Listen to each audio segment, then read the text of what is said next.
Members of the Nevis Island Assembly, the Honorable Dr. Janice Daniel Hodge, leader of the opposition Nevis Reformation Party, and the Honorable Cleone Stapleton Simmons, independent member of Parliament, to discuss details of the proposed Special Sustainability Zone development known as Project Destiny.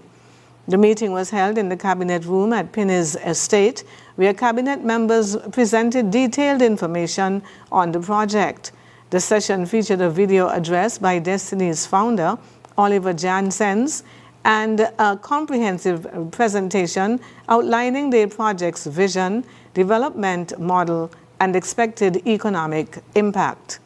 Both opposition members were given the opportunity to seek clarification and share their perspectives on the proposed development. Following the meeting, Premier Brantley described the engagement as a hallmark of mature and responsible leadership, saying it reflected the best of Nevisian democracy. This meeting follows recent consultations between the NIA Cabinet and representatives of the St. Kitts and Nevis Chamber of Industry and Commerce, the Bankers and Financial Services Association, and the wider business community.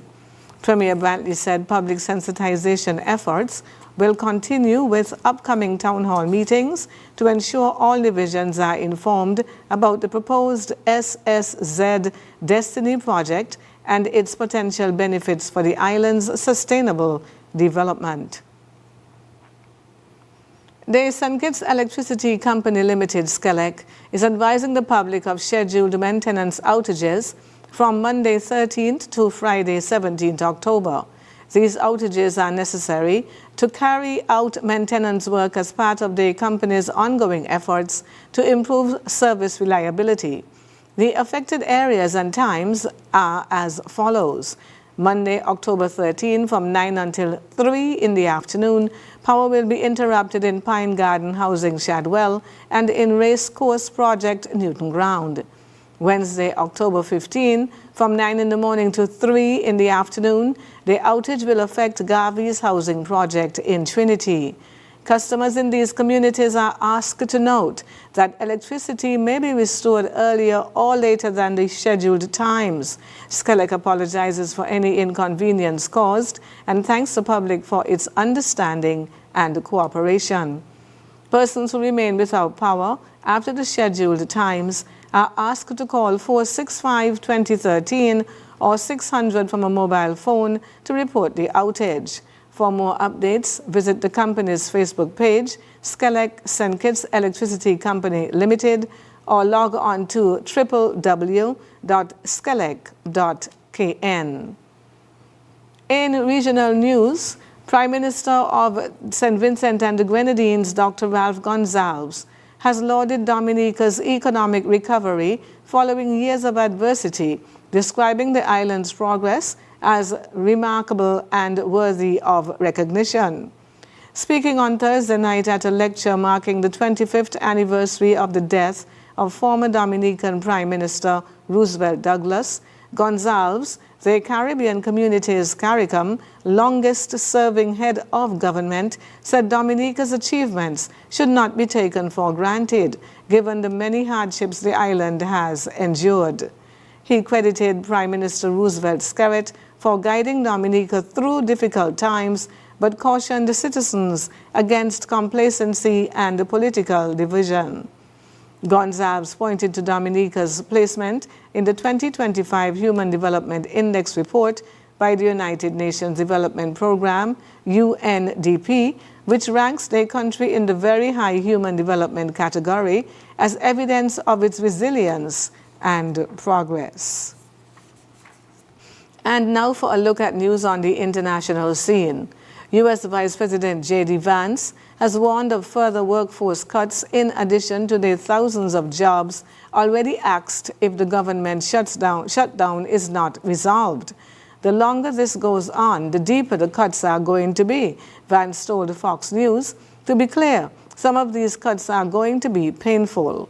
Democrats said Republicans were punishing people by refusing to attach health insurance subsidies to the spending bill.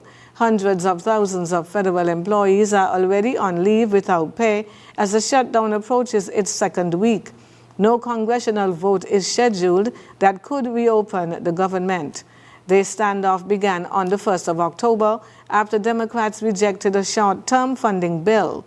They want the budget to include an extension of federal subsidies for health insurance under the Affordable Care Act.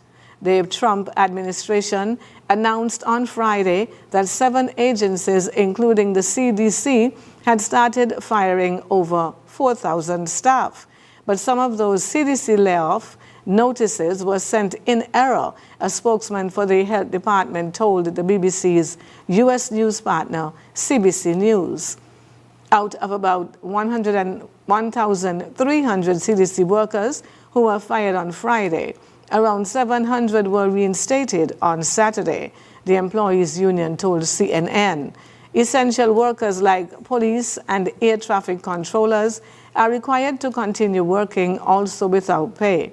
But the Trump administration is making a notable exception for some essential workers, U.S. service members.